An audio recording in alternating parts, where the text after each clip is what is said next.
joking that I was going to like.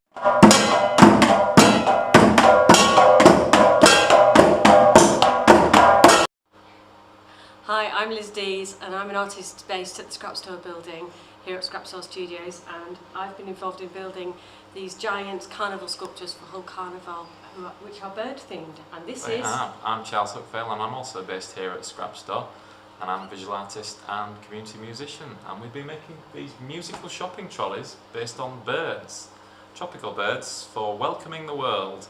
This is the Cummel bird, bird of paradise from Papua New Guinea.